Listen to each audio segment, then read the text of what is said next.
संयुक्त राष्ट्र में भारत ने एक बार फिर पाकिस्तान को तीखी फटकार लगाते हुए स्पष्ट संदेश दिया है कि वो जम्मू कश्मीर के अवैध कब्जे वाले क्षेत्रों में अपनी सेना द्वारा किए जा रहे गंभीर मानवाधिकार उल्लंघनों को तत्काल रोके।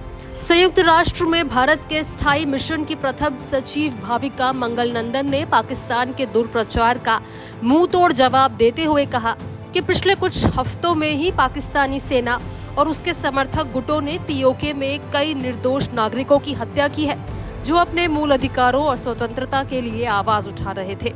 भाविका मंगलनंदन ने संयुक्त राष्ट्र महासभा में बोलते हुए कहा कि पाकिस्तान के अवैध कब्जे वाले इलाकों में लगातार हो रहे अत्याचार अब अंतर्राष्ट्रीय समुदाय के सामने उजागर हो चुके हैं।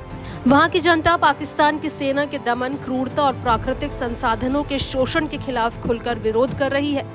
उन्होंने कहा कि भारत पाकिस्तान से मांग करता है कि वो इन इलाकों में जारी दमनकारी नीतियों को तत्काल बंद करे और मानवाधिकारों का सम्मान करे।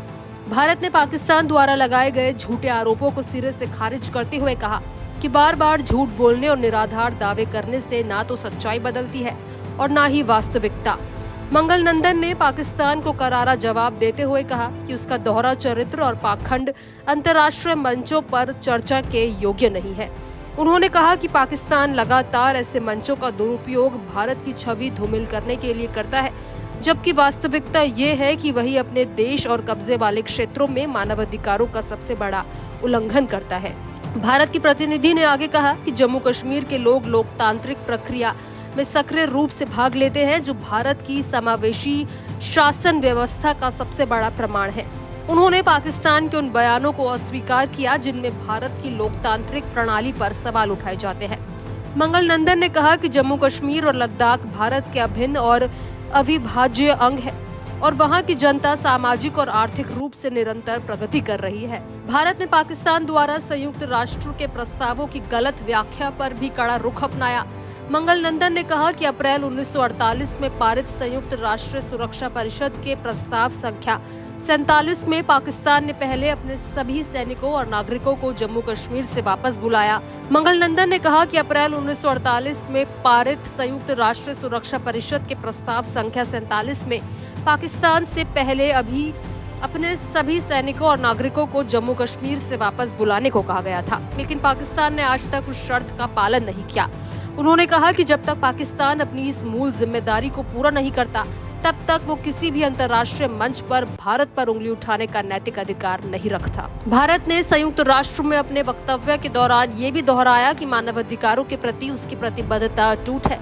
मंगलनंदन ने कहा कि ये प्रतिबद्धता महात्मा गांधी के नेतृत्व में चले स्वतंत्रता संग्राम से उपजी है, जिसने अहिंसा, समानता और न्याय के मूल्यों को भारतीय समाज में गहराई से स्थापित किया। उन्होंने कहा कि गांधीवादी विरासत आज भी भारतीय संविधान में दिखाई देती है, जो हर नागरिक के मौलिक अधिकारों की रक्षा करता है। भाविका मंगलनंदन ने बताया कि भारत का मानवाधिकार सुरक्षा ढांचा लगातार मजबूत हो रहा है।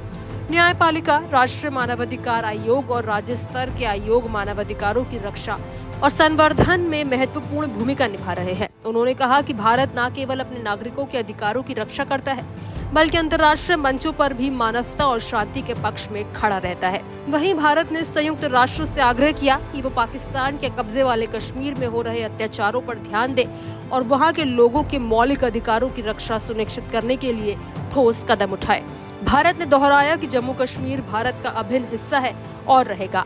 अब इसको लेकर आपकी क्या राय है, कमेंट बॉक्स में जरूर शेयर करें।